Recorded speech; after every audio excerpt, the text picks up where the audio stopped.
Nós vamos do capítulo 17, versículo 14 ao 21. Ao 21. Na verdade, tem algumas Bíblias que correm o risco do 21 não estar aí. Corre o risco. Corre o risco, mas vou ler aqui, depois você vai verificar. 14 até o 21. Diz assim, ó.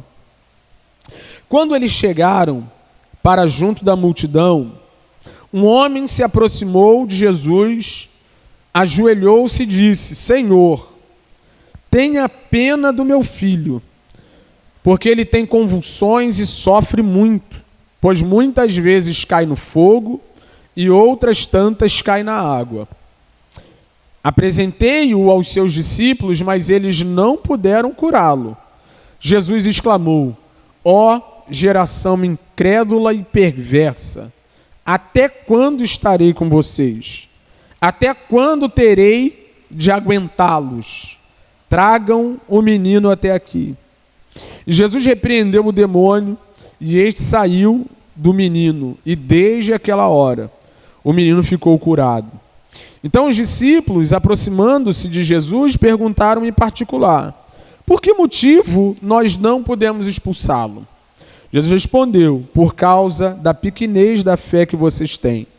Pois em verdade lhes digo que, se tiverem fé como um grão de mostarda, dirão a este monte: mude-se daqui para lá, e ele se mudará. Nada lhes será impossível.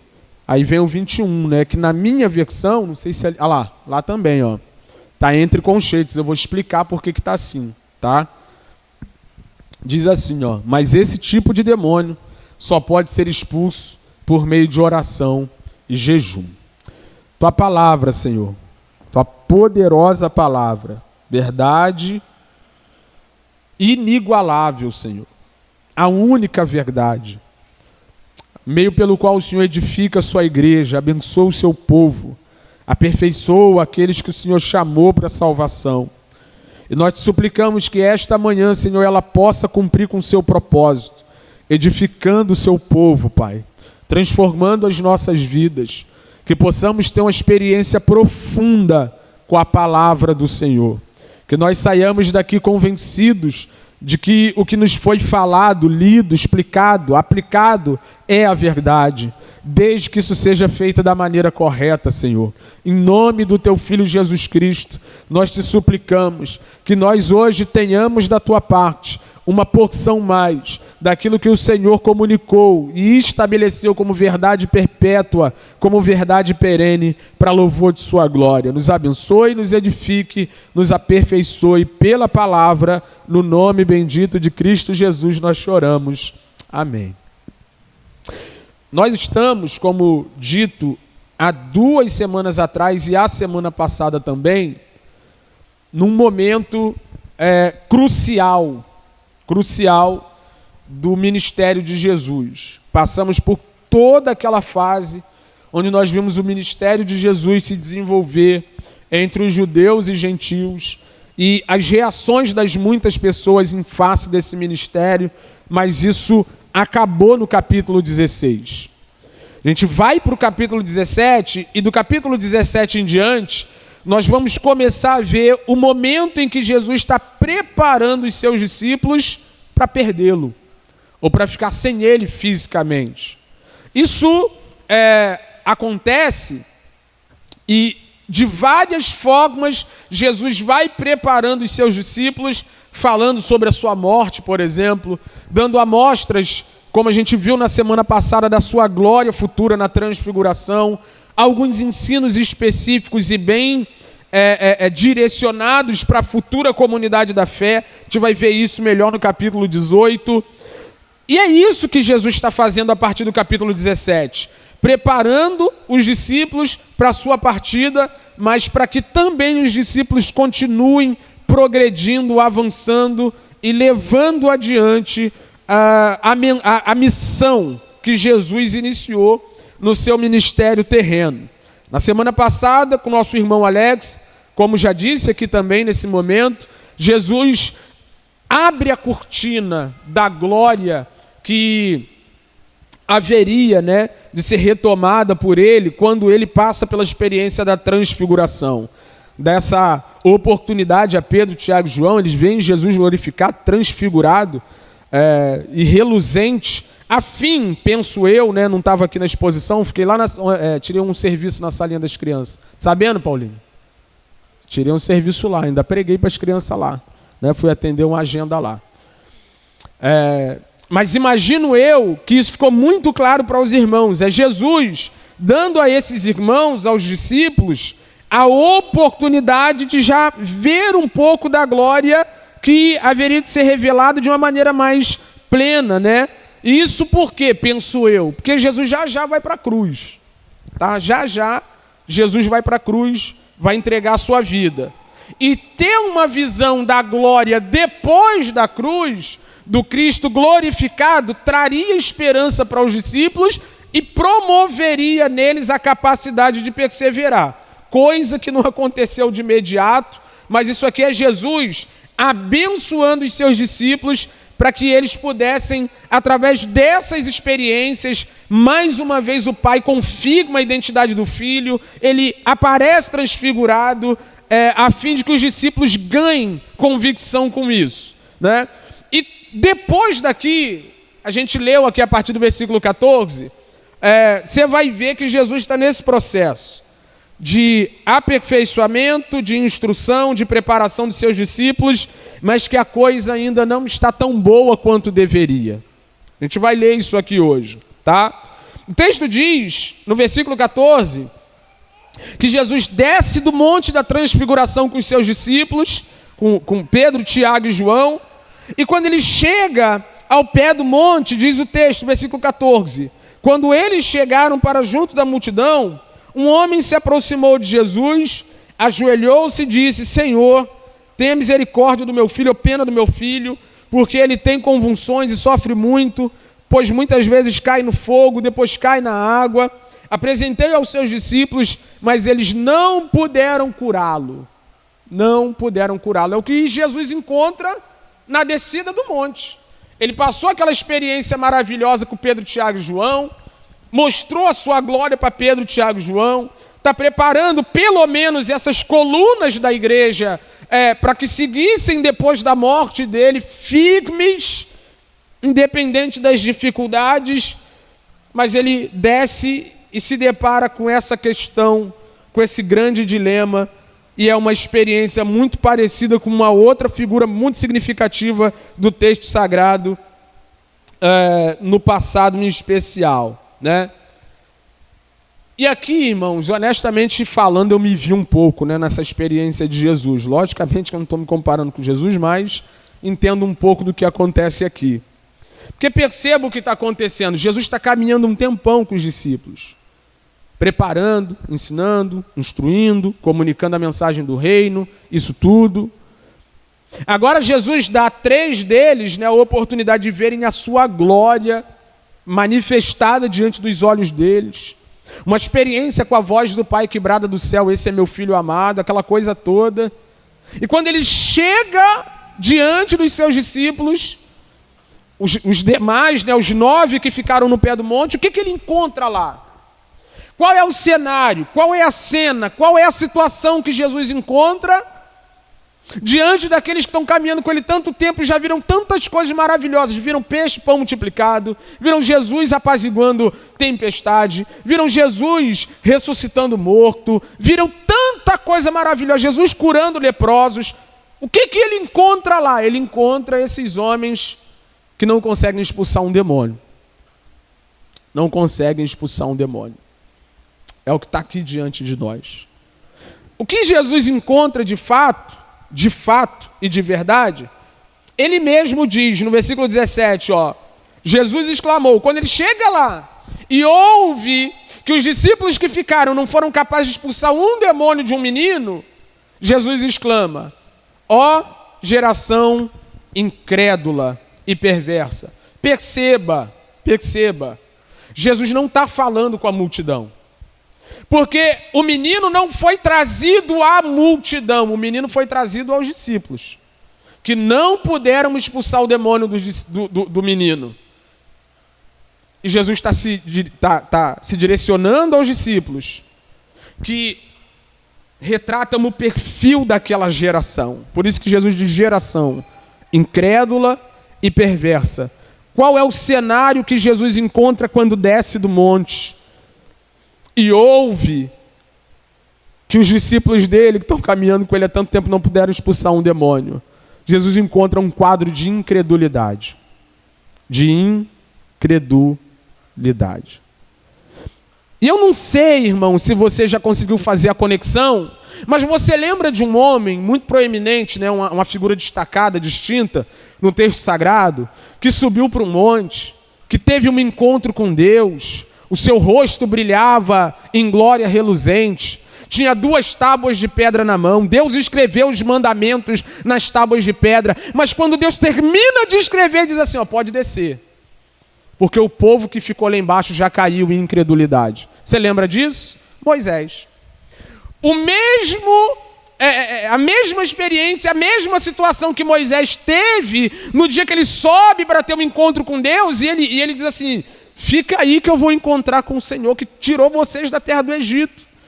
Eu vou lá ter um encontro com ele, vou ouvir o que ele tem para dizer e já trago para vocês. Quando ele sobe, tem essa experiência com Deus e desce, o que ele encontra é um bezerro de ouro já pronto. É Êxodo capítulo 32, versículo 15. Pode colocar para a gente? Olha a experiência de Moisés, vê se não é bem parecida com essa de Jesus. Moisés voltou-se e desceu do monte, com as 2 tábuas do testemunho nas mãos, tábuas escritas de ambos os lados. De um e de outro lado estavam escritas. As tábuas eram uma obra de Deus, também o que estava escrito tinha sido escrito pelo próprio Deus, esculpido nas tábuas. Quando Josué ouviu a voz do povo que gritava, disse a Moisés, há um alarido de guerra no arraial. Olha a cabeça de Josué, um guerreiro, né, um general. Olha a cabeça de Josué, meu Deus, atacaram o povo lá embaixo. O povo está sendo atacado e está no meio de uma batalha. Segue. Mas olha o profeta, né? Moisés respondeu, o que ouço não é alarido de vencedores nem de vencidos, eu não estou ouvindo guerra nenhuma.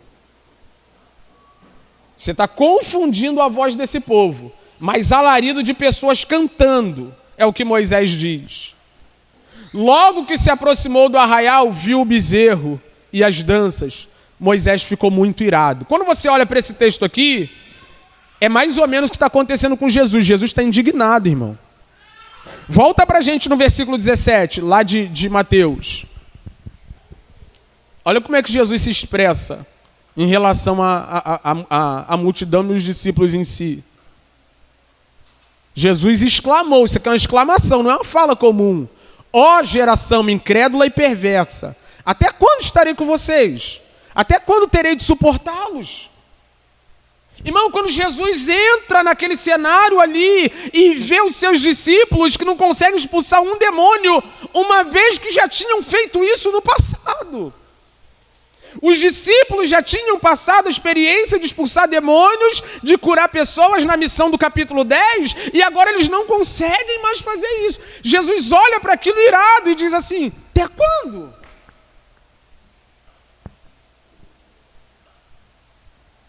Até quando eu vou ter que suportar vocês? Até quando eu vou estar aqui, fisicamente? A fim de que vocês estejam apoiados única e exclusivamente no fato de eu estar diante de vocês.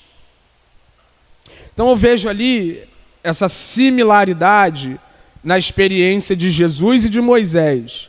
No momento em que ambos têm uma experiência profunda com Deus, que a glória de Deus aparece para os dois. No caso de Moisés, né, a glória aparece na face de Moisés e fica lá. Se você ler Marcos, capítulo 9, que também relata essa cura aqui, você vai ver que Marcos detalha um pouco mais. Marcos fala um pouco mais sobre isso aqui. E Marcos mostra que a multidão ficou muito surpresa com o aparecimento de Jesus. E aí há quem diga que a multidão ficou surpresa por causa do brilho da transfiguração. E há quem diga que eles ficaram surpresos por causa da repentina aparição de Jesus, justamente no momento que eles precisavam expulsar o demônio do menino. honestamente falando, o texto não dá muito ensejo para a gente pensar que Jesus ainda estava brilhando quando chegou lá, igual o rosto de Moisés brilhava quando desceu. Mas a grande verdade é que, sendo uma coisa ou sendo outra, essa multidão olha para o Cristo de Deus, para Jesus encarnado ali no meio deles, e agora diz: nossa solução chegou. Contudo, os discípulos já estavam lá. Gente que caminha, que serve, que anda com Jesus e não consegue fazer aquilo que para eles deveria ter sido extremamente comum, já que tinham feito anteriormente. Então, Jesus agora está nesse estado assim de estresse, sabe? Está alterado, chamando aquele povo de geração incrédula, sobretudo os seus discípulos, justamente porque eles já deveriam estar avançados nessa questão aqui.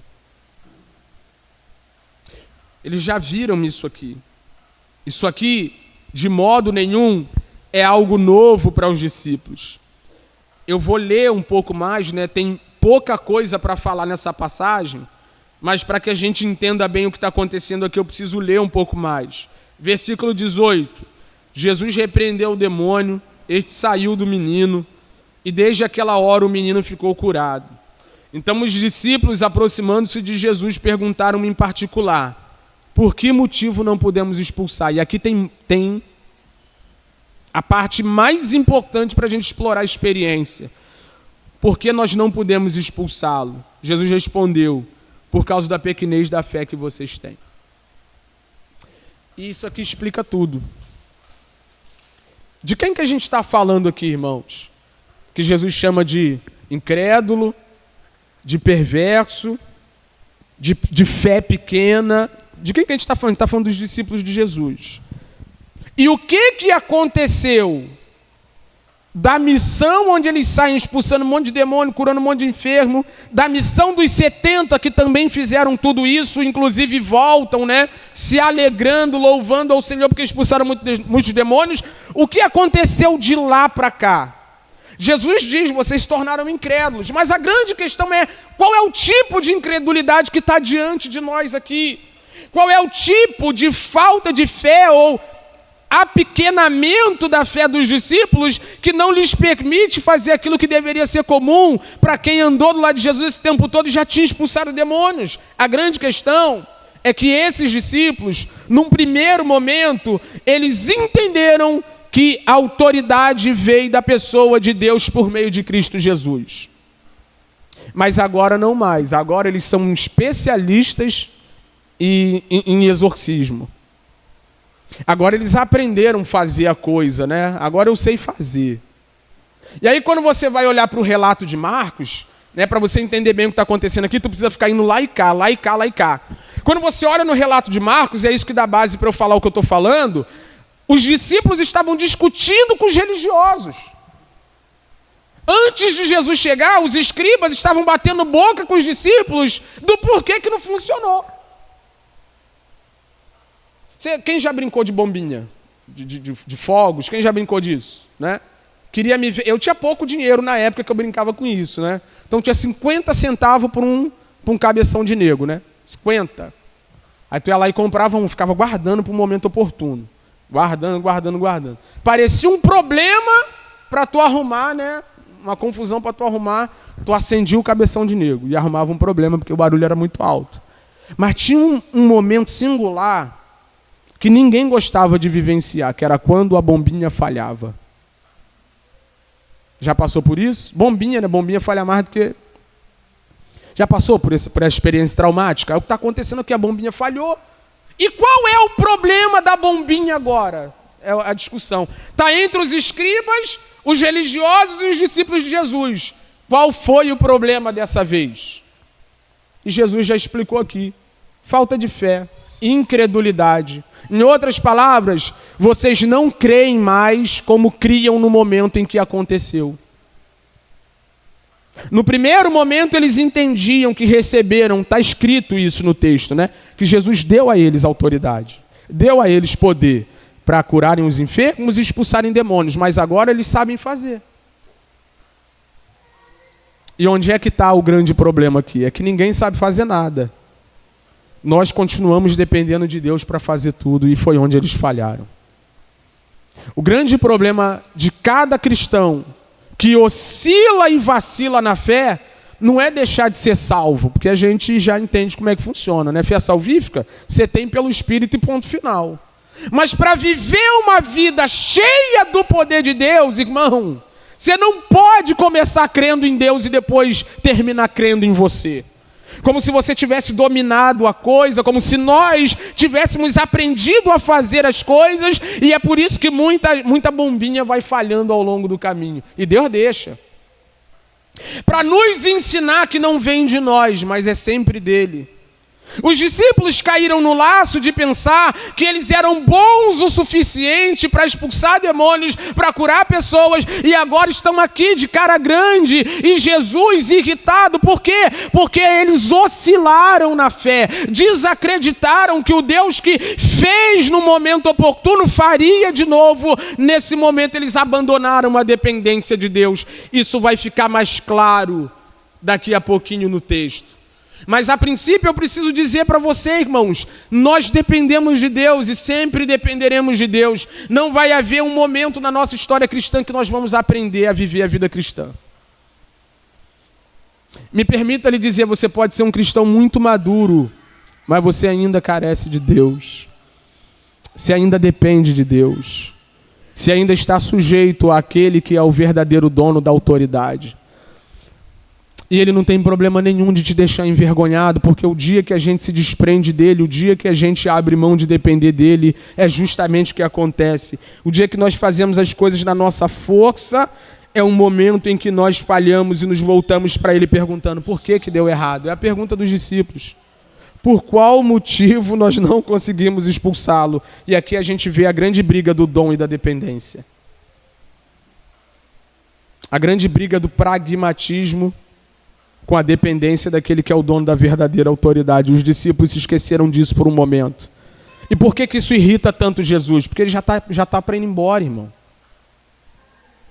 Por que isso é comprometedor para o colégio apostólico? Porque Jesus já está de partida, já ele vai embora, vai deixar os discípulos para seguirem o legado dele. E como é que vai ser depois que ele partir? É com isso que ele está preocupado. Nessas questões você vê a inclinação de Jesus para preparar os seus discípulos a ficarem sem ele. E ele está dizendo, cara, vocês não entenderam nada ainda. Eu não estou montando aqui um grupo de pessoas que vão sair por aí fazendo coisas. Eu estou chamando gente que vai depender do meu Pai, que não transforma pedra em pão na força do seu próprio braço, mas confia em toda palavra que sai da boca de Deus. Eu não quero um grupo de exorcistas, mas eu quero um grupo de pessoas que estão trabalhando para o reino de Deus. E isso é muito oportuno para os dias que nós estamos vivendo. Porque você pode ver muitas pessoas que já aprenderam a fazer o negócio, já aprenderam fazer o negócio. E tem muita gente que vai continuar fazendo o negócio, sabe? Que aprendeu, pragmático. Tem hora que falha. Mas isso aqui não é um problema grande para Deus, porque naquele grande dia essas coisas vão condenar essas próprias pessoas. Mas a aplicação para nós aqui hoje é que caia quem cair, nós não podemos cair nesse laço, irmãos. Que os discípulos caíram no capítulo 10, eles saem na missão, eles vão para a missão e fazem tudo isso que agora não conseguem fazer mais. O que houve no caminho? Eles pararam de depender do Senhor, do dono da verdadeira autoridade. E para que isso fique muito claro para a gente, eu quero ler sobre a missão dos 70. Põe para a gente Lucas 10, do versículo 17 ao 20. Vamos ver aqui que esse negócio de fazer coisas em nome de Deus não é a coisa mais importante. Expulsar demônio não é a coisa mais importante. Curar enfermo não é a coisa mais importante. Fazer milagre não é a coisa mais importante. Vamos ver qual é a coisa mais importante. Então os 70 voltaram cheios de alegria dizendo, Senhor, em seu nome, os próprios demônios submetem a nós. Olha que loucura. É isso que a gente não pode esquecer nunca para continuar expulsando demônio, para continuar vivendo no poder de Deus. Em seu nome os demônios estão sujeitos a nós. Versículo 18. Jesus lhes disse, eu vi a Satanás caindo do céu como um relâmpago. E aqui não se sabe exatamente, na verdade cada um pensa uma coisa, né? Se Jesus estava falando de uma visão no momento em que Satanás foi precipitado na terra, ou se Jesus estava falando do momento em que a obra redentora começa a inibir a autoridade de Satanás, né? Eu penso assim. Eu via Satanás caindo do céu como um relâmpago. Eis que eu dei a vocês autoridade, por isso que eu penso nessa segunda forma, né? Parece que através da obra redentora de Cristo, Cristo está pegando a autoridade dele sobre as forças do mal e entregando para a igreja. Então é Ele que tem autoridade, é Ele que tem poder. Os recursos para nós nos sobrepormos às forças do mal, vem dele. Ele, na sua obra redentora, que precipitou Satanás e restringiu Satanás e os principados. Eis que eu dei a vocês autoridade para pisar em cobras, escorpiões e sobre todo o poder do inimigo, e nada absolutamente lhes causará dano. No entanto, contudo, todavia, vocês são expulsador de demônio mesmo, vocês são sinistros, vocês são tudo curandeiro, bota a mão, enfermidade sai, vocês são porque eu dei autoridade, beleza e tal. No entanto, alegrem-se, não porque os espíritos submetem a vocês, e sim porque o nome de cada um de vocês está registrado no céu. Por que falhou aqui? Jesus tinha que dar uma lição para os discípulos, por que falhou aqui? Porque eles se esqueceram disso aqui. A coisa mais importante não é ser um expulsador de demônio. A coisa mais importante é ser um filho de Deus sujeito a Ele. E, consequentemente, no momento oportuno, essa autoridade nunca vai faltar para um verdadeiro filho. Nenhum verdadeiro filho de Deus fica envergonhado num momento desse. Por quê? Porque está sujeito ao seu pai, que registrou o seu nome no livro da vida, registrou o seu nome no céu, e é o que os discípulos não entenderam aqui. É por isso que Jesus os chama de incrédulos e perversos. O que mais há no nosso meio são pessoas que começam muito bem, irmão, no temor do Senhor, confiando no Senhor em humildade, mas no meio do caminho vão se perdendo e esquecem que a autoridade vem de Deus, que o poder vem de Deus, que a grandeza e a glória é de Deus, e vai tentando fazer na força do seu braço, e é uma bênção quando dá errado. Por quê? Porque isso mostra que a gente está no caminho, na direção incorreta. E aí a gente precisa voltar para cá. Não é sobre expulsar demônio em primeiro lugar, não é sobre isso. Vocês estão se desviando do caminho, vocês perderam de vista o fato de que vocês são dependentes de Deus, daquele que escreveu e registrou o nome de vocês no céu. Isso que é o mais importante. Vamos voltar para o texto aqui, já a gente fala um pouco mais sobre isso.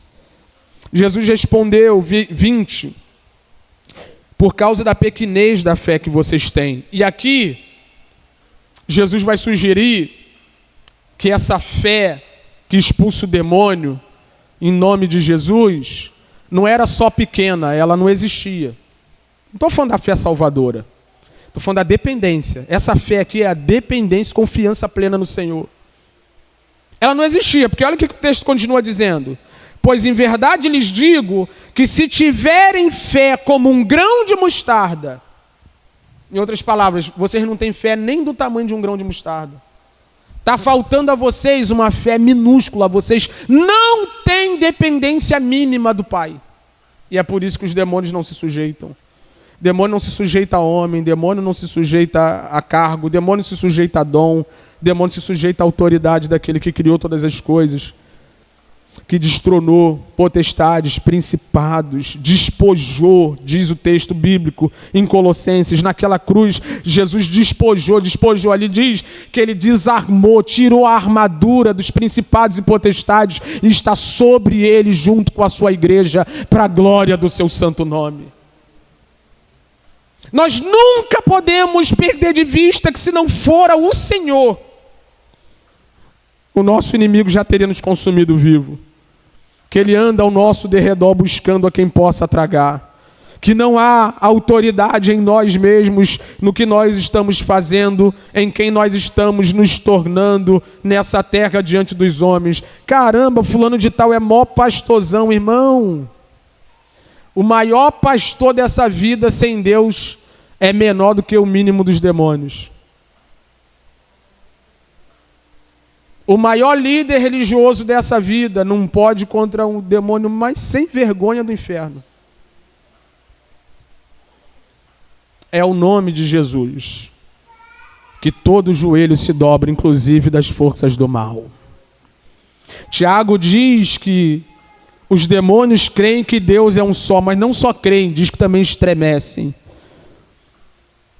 No livro de Jó, a gente vê perfeitamente a mecânica da sujeição e de onde nosso irmão Lutero tirou a ideia de que o diabo é o diabo de Deus, não nosso.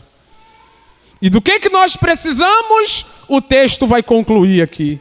Versículo 21, por que está entre conchetes? Porque em algumas versões, algumas falas, né, ou alguns versículos, alguns trechos da Escritura, aparecem destacados assim, porque eles não aparecem nos manuscritos mais antigos, os mais confiáveis.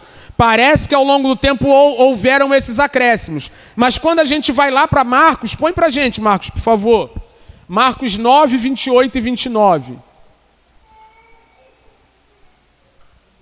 Olha lá, ó.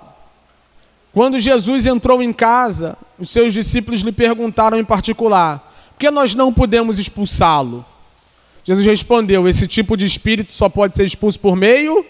Então aqui realmente o texto de Marcos original tem isso aqui. Tem isso aqui. Vou te ser honesto, vou falar da minha gafe, né? Da minha gafe. Quando você olha para o texto que esse demônio não sai senão com jejum e oração, parece que tu tem que jejuar e orar para ir lá expulsar o demônio na hora. Não parece isso que o texto está sugerindo? Mas não é isso que o texto está dizendo. O texto está dizendo que é isso aqui que comunica a dependência. Não tem essa dependência que faltou? É isso aqui. Ou você é um cara de oração, porque você entende que você não é um expulsador de demônio por si só, ou você busca na oração, no jejum. Jejum, quando a gente fala de jejum, a gente fala daquela prática de auto-humilhação que comunica a dependência. No passado, no Antigo Testamento, quando você via alguém necessitando, carecendo do auxílio, do favor, da bênção de Deus, sobretudo para perdão e misericórdia, as pessoas jejuavam, se humilhavam, se vestiam de pano de saco, jogavam cinza na cabeça, abriam mão do seu prazer, do alimento, da saciedade pessoal para dizer, dependemos de ti, carecemos de ti. Isso é autoflagelo para dizer a ele, nós dependemos do Senhor. Oração nem se fala. Oração nem se fala. Não existe um jeito melhor, mais específico, mais claro, de dizer nós confiamos no Senhor e dependemos do Senhor, senão através da oração. Aí a gente tá na igreja, né? Tá na igreja, que negócio todo, né? Aí o irmão vem, pô, pastor, tô na prova, estamos na luta, né, e tal, que negócio todo. Já procurei o agiota, já pedi dinheiro a parente, tal. Irmão, já orou? E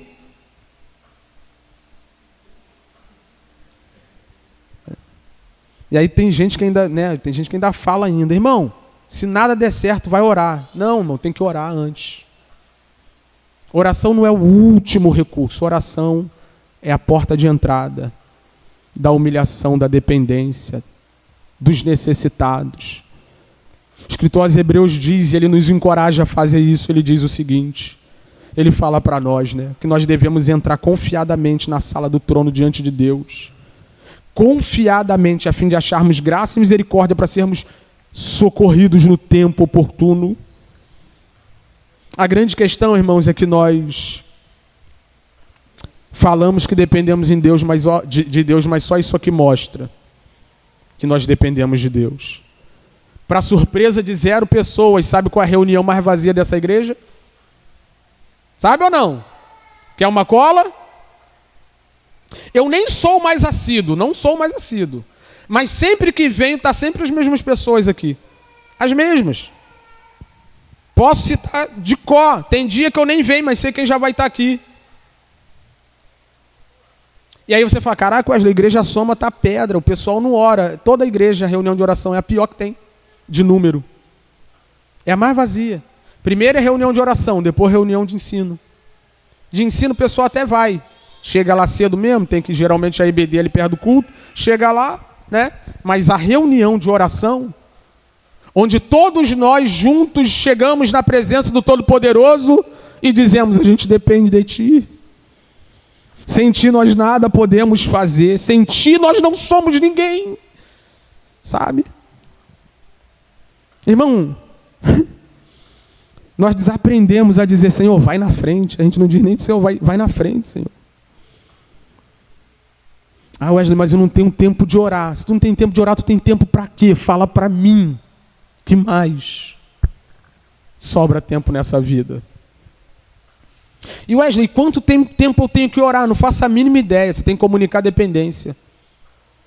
Você tem que dizer para o Senhor, Senhor, eu preciso de Ti, eu dependo de Ti, sem Ti eu não sou absolutamente nada. Se o Senhor não me socorrer nas minhas necessidades, eu não vou conseguir expulsar um demônio sem vergonha. É isso que é orar. Orar é nos colocarmos diante do Senhor em dependência plena e dizermos, Tu és e nós não somos. Tu pode, nós não podemos. E a maior prova de que esses discípulos não entendiam, não sabiam essa ideia de dependência ou esqueceram, é que eles vão dormir enquanto Jesus está orando em momentos específicos. Chama eles para ir para o monte para orar num momento de agonia profunda, e quando eles chegam lá, eles dormem. Por quê? Porque eles não dependem do Pai. Não dependem do Pai. Irmão, deixa eu te dizer uma coisa aqui. Os discípulos não dormiram por causa de sono, não. Não foi por causa de sono. Eles dormiram porque eles não eram de oração. Simples assim. Por quê? Porque você faz coisas com sono quando você quer fazer. Você lava o rosto, toma uma xícara de café sem açúcar. Wesley, eu tenho sono de noite, hora de manhã. De manhã eu estou muito atarefado, hora tarde. Tenho que correr voado para o trabalho, hora no ônibus. Está ruim de encontrar tempo para orar, irmão. Se está ruim de encontrar tempo para orar,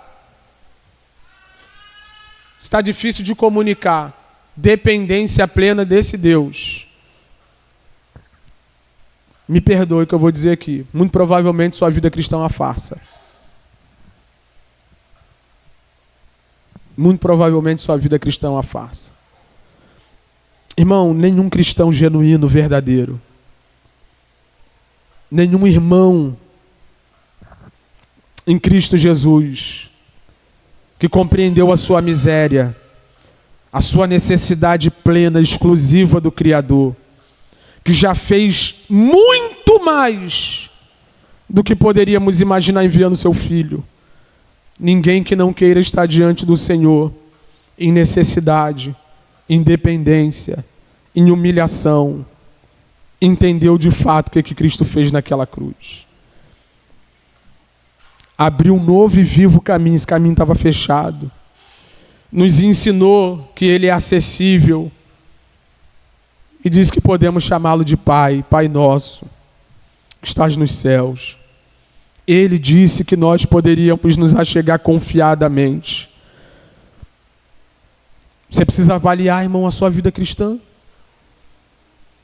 Você liga para todo mundo, chama todo mundo, manda mensagem para todo mundo. Se você não ora, você não confia, você vai ficar igual esses discípulos, envergonhado na vida, porque esse Deus é o único que pode socorrer no momento oportuno. A sua vida depende dele, e isso não é comunicado.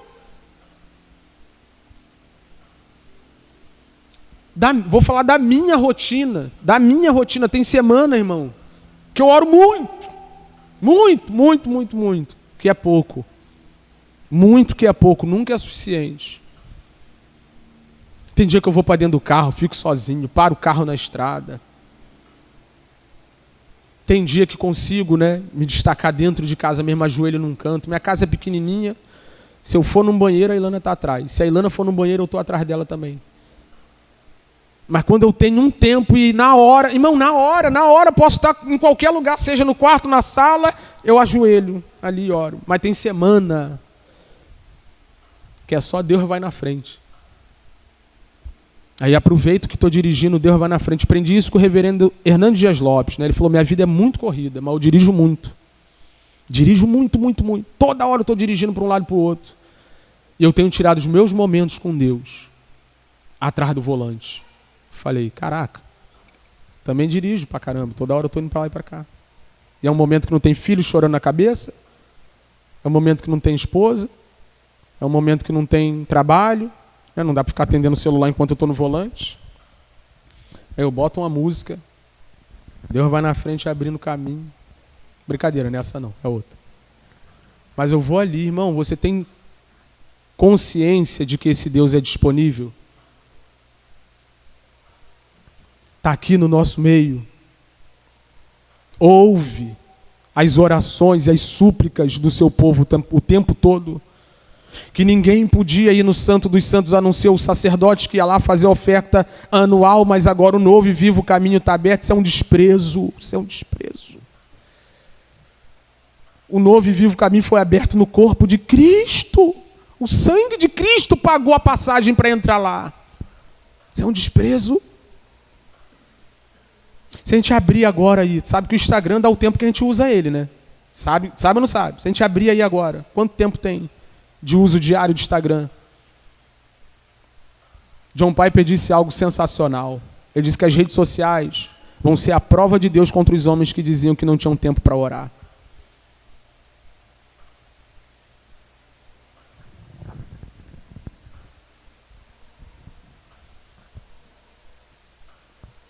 Esse demônio aí só sai com oração. Ele não está falando de uma oração específica, ele está falando de uma vida dependente do Senhor. Pessoas que entenderam que em si mesmas não tem nada, não são nada, não podem nada, mas que no Senhor podem todas as coisas. Vou voltar para o texto aqui para você entender essa ideia. Versículo 20 do capítulo 17. Jesus respondeu: por causa da pequenez da fé que vocês têm. Pois em verdade lhes digo que se tiverem fé como um grão de mostarda, sabe o que ele está dizendo? Se vocês tiverem uma dependência mínima de Deus, uma dependência mínima de Deus, dirão a este monte, mude-se para lá, e ele se mudará. Nada lhe será impossível. Deixa eu te dizer uma coisa, tu em tu mesmo não pode absolutamente nada. Mas tu em Deus, dependente do Senhor, dependente do Criador de todas as coisas, pode qualquer coisa. Pode qualquer coisa. E está vendo como eu não sou um pregador tão duro assim? Eu estou dizendo que através da oração você pode qualquer coisa. O que é uma família atribulada para uma mulher que ora? Para um homem de oração? O que é uma vida desordenada para alguém que depende do Senhor? Enquanto você continuar tentando dirigir sua vida, me desculpe, ela vai continuar essa desordem, essa bagunça. Mas o dia que você for aos pés do Senhor com perseverança e comunicar dependência, e olha que coisa maravilhosa, eu não estou falando de uma campanha interesseira. Eu não estou falando de vir aqui para sexta-feira pensando que segunda tudo vai melhorar. Eu estou falando de entender que sem Ele nós não somos absolutamente nada. Uma vida não só de oração, mas também de jejum, que comunica: eu abro mão de mim, de comer, para estar diante do Senhor. E o que esse Deus não pode, irmão? Sabe, assim como pastor, uma das coisas que eu prezo muito pessoalmente é não ficar infantilizando ninguém. Se tu me falar de uma questão, eu vou orar por você, pode ter certeza. Eu oro por todo mundo nessa igreja. Todo mundo. Quando eu não quero falar o nome de todo mundo, eu falo: Senhor, a igreja, mas eu oro. Os problemas pontuais vou colocando ali diante do Senhor, vou orando, né? Mas qual a diferença da minha oração para a tua? Por isso tem muito pastor por aí que é dominador. Bota a mão na cabeça como se ele fosse... Mas não, irmão. Existe uma preguiça no nosso meio. Uma indisposição para nos relacionarmos com o Senhor. E não existe nada mais soberbo, nada mais vaidoso, não existe nada mais prepotente do que querermos ser de Deus sem ter vida com Deus. Vou falar umas coisas bem práticas aqui para eu encerrar. Como pastor, a gente fica olhando, né, assim, como é que funcionam as coisas, como é que são as questões, né? E aí você pede um irmão para orar: irmão, faz uma oração aí. Eu, pastor, eu não. Eu não estou falando de uma pessoa que tem vergonha de se expor ou de ficar em público falando. Não estou falando disso, né? Eu estou falando que quando você para ouvir alguém orar, fala: meu Deus do céu, não tem essa prática. Sendo bem prático aqui, bem prático, sabe? Não tem essa prática. Não consegue dizer, Senhor, muito obrigado pelo dia de hoje, perdoa os meus pecados, abençoa a igreja, abençoa os irmãos, tem misericórdia de mim, cuida da minha vida, cuida da minha família, cuida da minha casa. Senhor, essa causa aqui está diante do Senhor, eu coloco diante do Senhor porque Ele é maior do que eu, me ajuda, aumenta o meu amor por você, desenvolve a minha vida, que minha vida espiritual não consegue fazer isso. E nós estamos falando de crente. Senhor, por que nós não conseguimos expulsar esse demônio? Porque vocês não oram. Vocês estão salvos, mas vocês não oram. E a vida de vocês tem pouco poder, pouca autoridade. Vocês não dependem de mim. Vocês vão continuar batendo cabeça. Jesus está preparando os seus discípulos. E perceba, né? É o tipo de mensagem assim que é muito para a igreja. Mas não deixa de ser evangelística. Por quê? Porque a gente está falando de dependência do Senhor. Jesus falou, sem mim, nada podeis fazer. E como que você depende? Como é que você mostra a dependência, comunica a dependência desse Deus? Orando, buscando. Vou falar de um temor. Estava até conversando com a irmã, né? Ali em cima, a gente estava ali, falando sobre a importância da igreja, aquela coisa toda. Sabe qual é o meu temor nos dias de hoje? Que uma onda de apostasia alcance a igreja nesse momento. Que eu acho que ela já está se levantando. As pessoas estão desprezando tudo que é próprio da religião. E aí nem estou falando só do cristianismo. Mas o cristianismo sofre mais do que as outras religiões nesse sentido.